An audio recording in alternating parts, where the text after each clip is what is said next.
Hai teman-teman, pada kesempatan kali ini saya akan memaparkan materi kelas 8 mengenai pendidikan agama Buddha dan budi pekerti, bab 1, menghargai keragaman budaya Buddhis di dunia. Nah, poin yang akan dibahas yaitu keragaman budaya Buddhis di dunia, makna keragaman Buddhis, dan manfaat keragaman.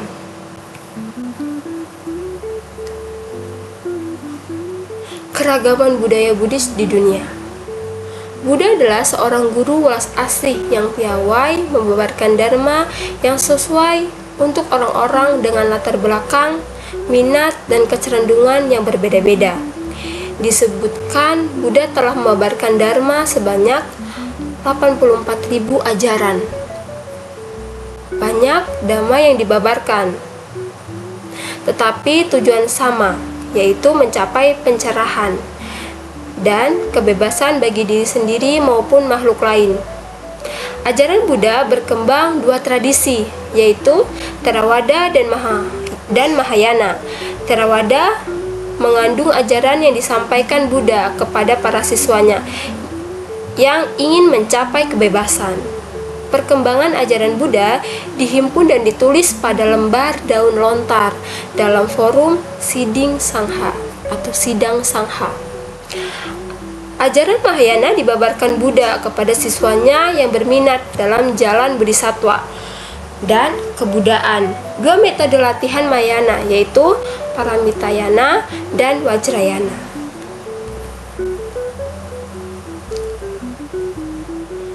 Ada Tiongkok. Pada awalnya, perkembangan agama Buddha di Tiongkok banyak memiliki hambatan.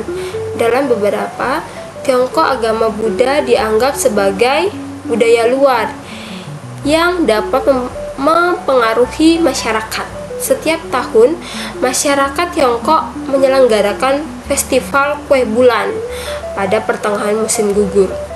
Penyebutan kue bulan di Jepang yaitu kue bulan atau Tenshukimi. Kalau dalam bahasa Korea yaitu Chuseok. Nah, peristiwa atau festival diselenggarakan tanggal 7 bulan 8 penanggalan lunar atau bulan purnama dan masa panen. Nah, berikut ada beberapa peninggalan yang ada di negara Tiongkok. Yang pertama adalah Gua Mogao atau 1000 Buddha. Itu bisa dilihat gambarnya, terkenal dengan patung-patung dan lukisan dinding yang berusia lebih dari 1000 tahun, membentuk sebuah sistem besar terdiri kurang lebih 492 kuil. Dan yang kedua adalah kompleks kuil Gunung Chengde. Tuh, bisa dilihat di situ gambarnya.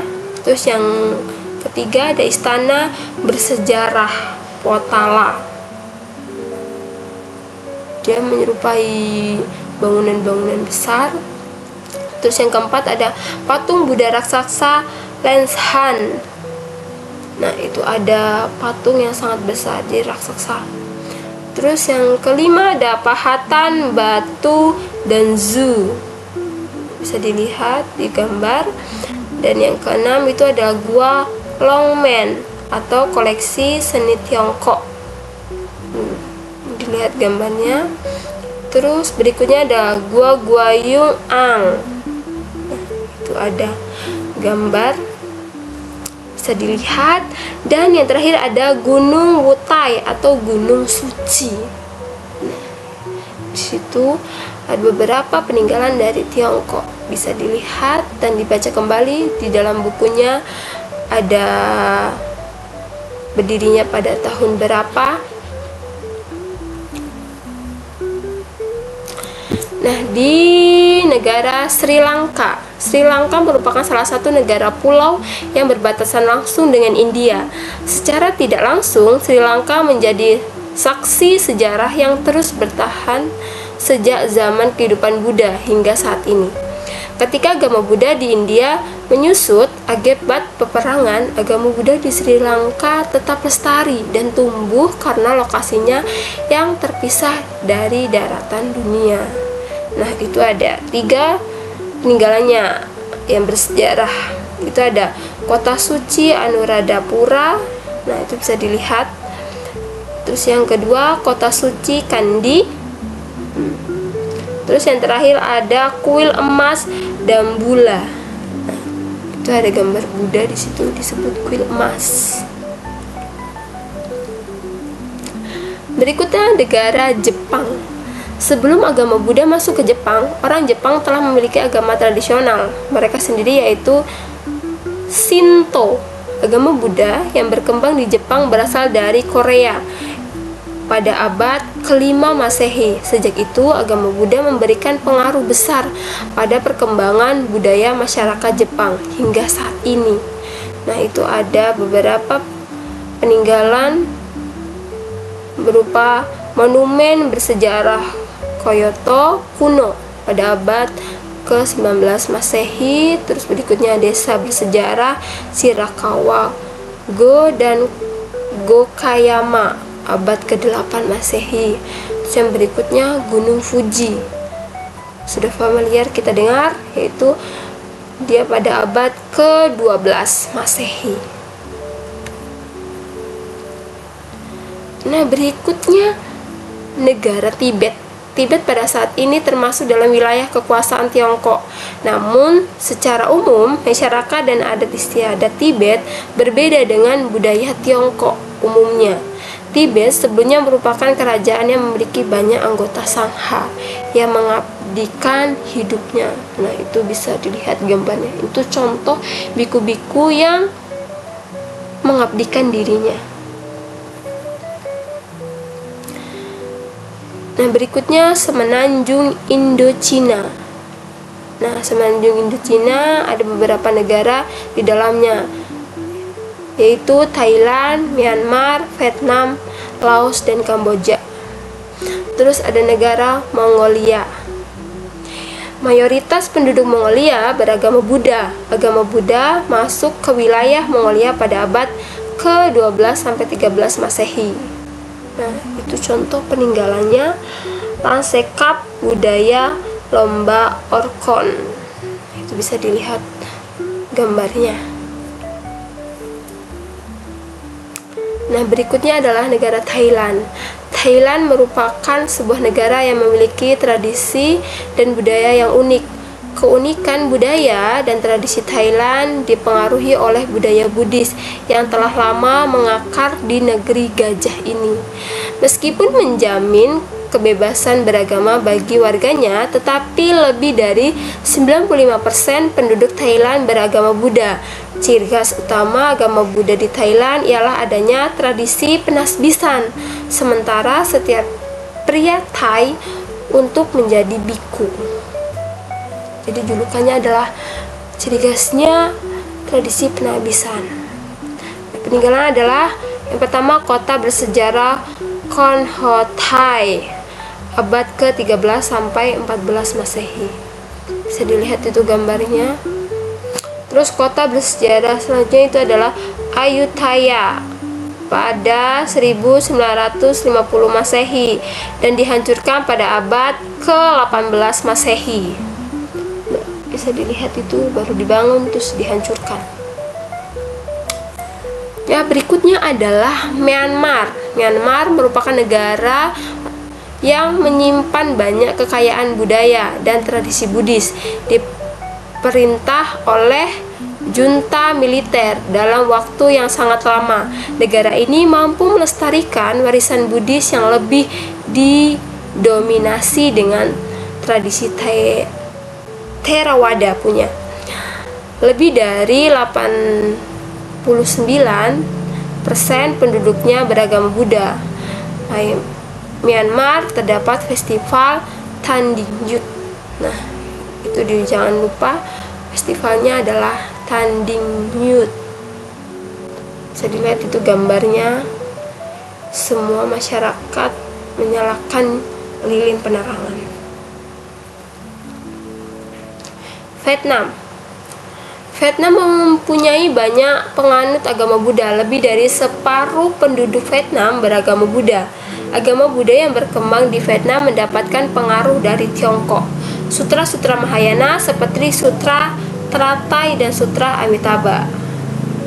Bisa dilihat itu tradisinya atau digambar sedang melaksanakan puja bakti di negara Thailand. Nah, berikutnya adalah Laos. Di bawah pemerintah komunis, lebih dari 66% penduduk Laos menganut agama Buddha. Agama Buddha menjadi dasar fondasi budaya masyarakat Laos. Menjadi kewajiban setiap pria Laos untuk menjadi seorang biku, meskipun hanya kurun waktu tertentu. Pada cerita Pranlam Ramayana versi Laos, Rama digambarkan sebagai reinkarnasi Buddha, bukan Wisnu.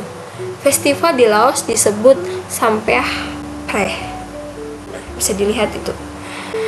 Mereka sedang menari dengan festival di Laos.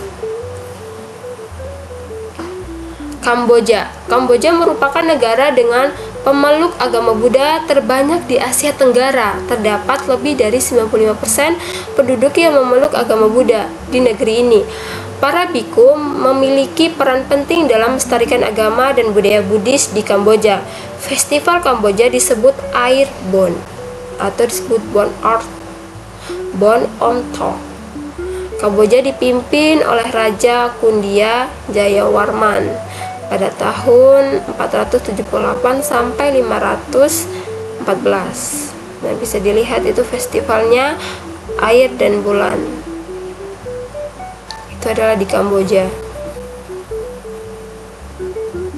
Nah, berikutnya adalah makna keragaman Buddhis. Keragaman Buddhis merupakan warisan dari nenek moyang yang tidak ternilai harganya.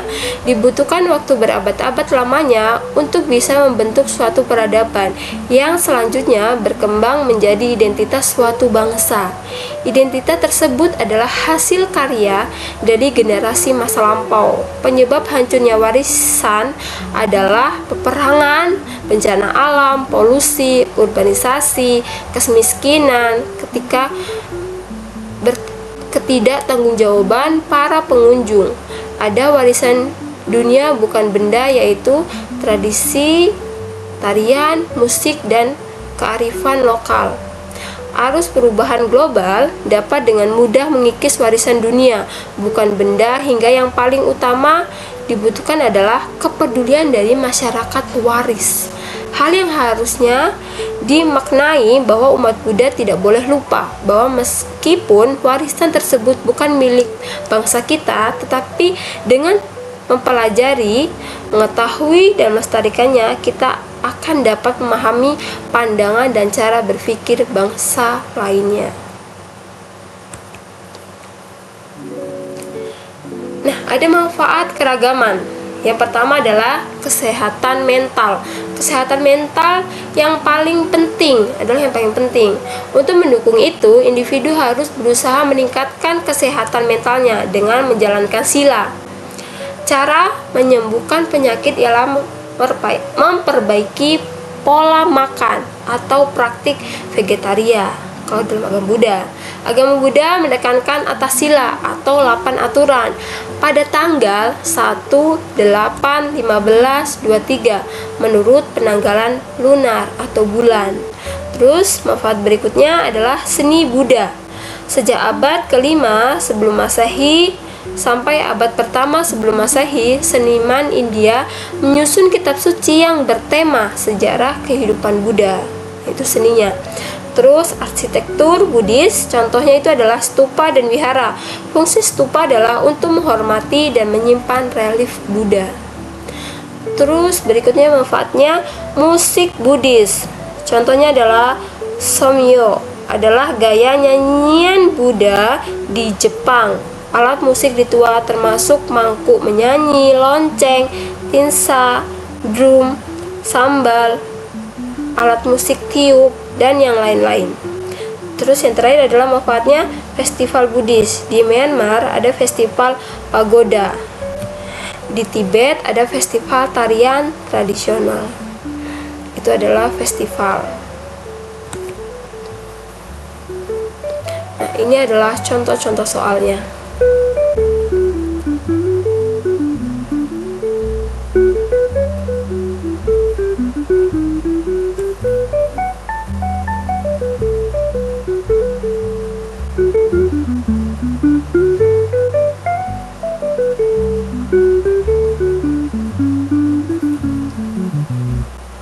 Oke, sekian dari saya. Thank you. Namo Buddhaya.